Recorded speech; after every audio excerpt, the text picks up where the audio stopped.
Hey friends, I am posting this and it's going to be a real quick and dirty video because I want to make sure that I don't lose my account. I have plans for this and it's taken me a long time to get back here because I don't know if you've noticed there's a lot going on out there, but I really have wanted to come back to this space and I certainly don't want to lose it. So I'm popping in to say hi and say that I hope to come back really soon, like really soon.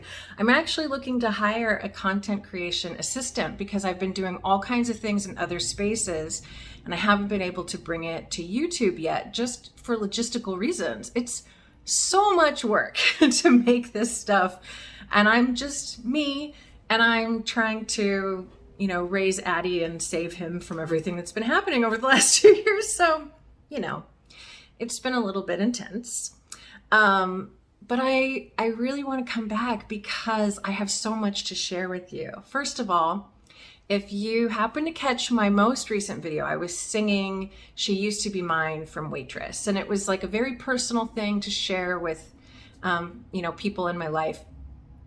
But I've been on a real artistic journey since then and kind of rediscovering parts of myself that I set down to try to be accepted as a righteous Mormon wife and mother. And that's all over for me. That's gone. So now I am reclaiming parts of myself that I set down to try to belong. Now that I've accepted I won't belong, I get to have all those parts of myself back. And one is just really leaning into being an artist, not settling for, the creative expression I could sneak in between all of my other domestic responsibilities, but to really claim that title. I am an artist and I have creativity in me that I always need to get out. And I am unhappy if I don't have that creative expression. So I've been doing a lot of singing and I hope that I can bring more of that to the channel. I always get these big lofty goals of production and then end up doing nothing because I'm just me and I can't do a full production thing all by myself. So anyway, I'm trying to focus more on what I can do instead of these big lofty goals that I can't accomplish today. But along with the singing, the big thing that you're going to start seeing on this channel is me talking about this concept I've been working with called body loyalty. It's a concept I developed because over the last, every time I try and give a beginning date, I get stuck because it's really just been one long slide of trouble since the beginning. But since 2016, things got a lot worse. That's when I had my health crisis. That's when we thought that I had MS. And luckily it wasn't MS, but also luckily we did find an appropriate treatment. And so my health is doing much better. But of course I had 4 years of surgery after surgery after surgery to make that happen. And I went through this very long period of recovery and isolation. And then that led straight into the pandemic. Like I exited surgical recovery in February of 2020. And then here we are.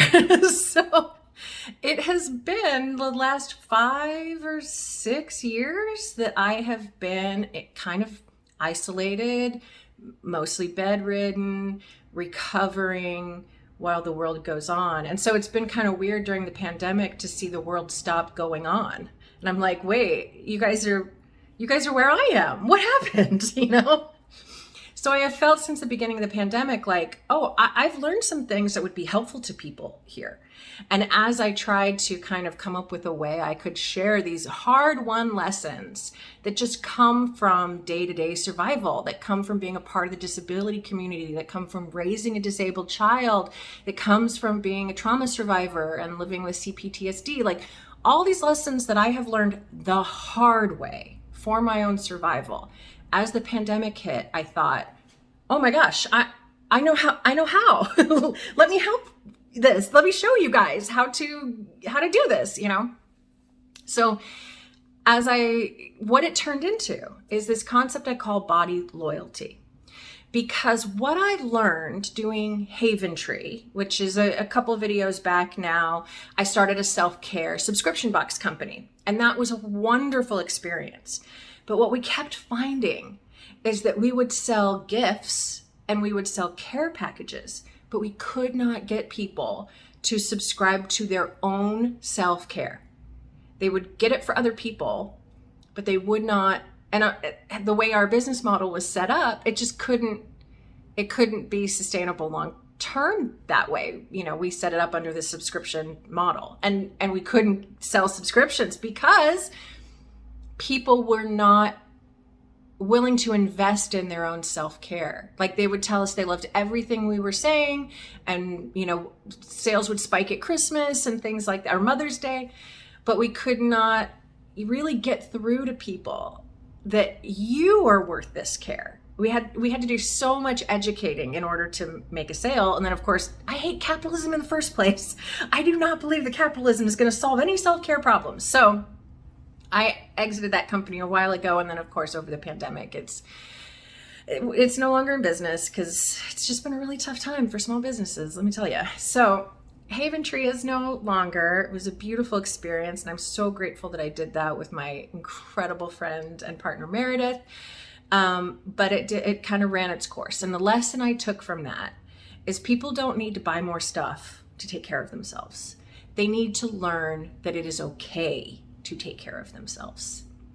So as I kind of was going through this recovery journey, and I had just learned that lesson from Haven Tree, and I'm realizing I have to learn how to take care of myself, even in this horrible condition, because what was going to improve my health was actual self-care, not bubble bath, like feeding yourself, drinking water, taking your pills, getting your rest, you know, that boring stuff that nobody wants to do and nobody's making money on it, but the stuff that actually makes a difference in your healing and physical recovery.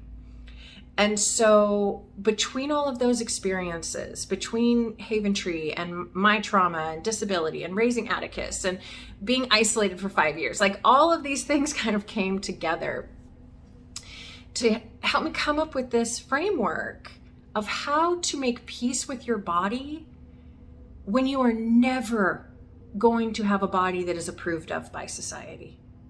Like, body positivity has so much to recommend it, and it's been a wonderful thing, especially if you know its origins.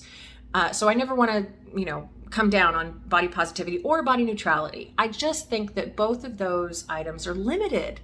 Body neutrality and body positivity can only get us so far. And with me, as a disabled person, as a trauma survivor, I have very good reasons to hate my body because of what the experience of living in it has been. So how am I going to care for my body enough to actually recover and get well when I have actual reason to hate my body? I had to find the answer to that. And that is what has become body loyalty. What you have with your body is a relationship.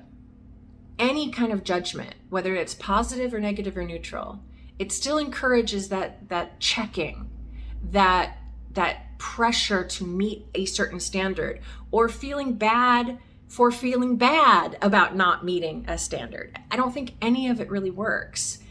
As a disabled person, as a trauma survivor, I need a way of relating to my body that allows the full complexity of my feelings, that allows the dynamic relationship that I have good days and I have bad days. And I have times where I'm full of self-love and times when my body is giving me so much grief, I don't know how I'm supposed to deal with it. Those things are dynamic, just like a relationship. Sometimes you get along great with your sister and sometimes you hate her guts, but you're still sisters. And so I needed a framework that I could still have peace with my body, even when I was mad at it, even when it wasn't doing what I wanted it to do and it really pissed me off, even when it was limiting me in certain ways. I still had to have a way to make peace with it. So that is what body loyalty is. You don't have to love your sister to be loyal to her. You don't have to love your body to be loyal to it. And to be loyal to my body, I show up for it every day. I take care of it. I feed it. I clean it. I exercise it.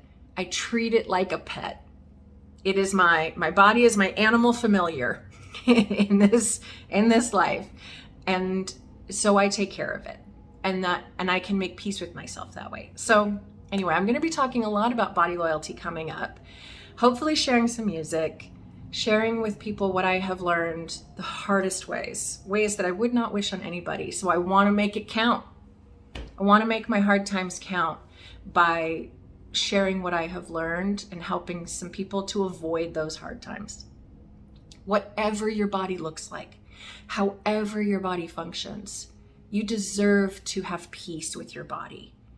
And I hope I can show you a few things to get you on that path. Anyway, hope you're all doing okay out there.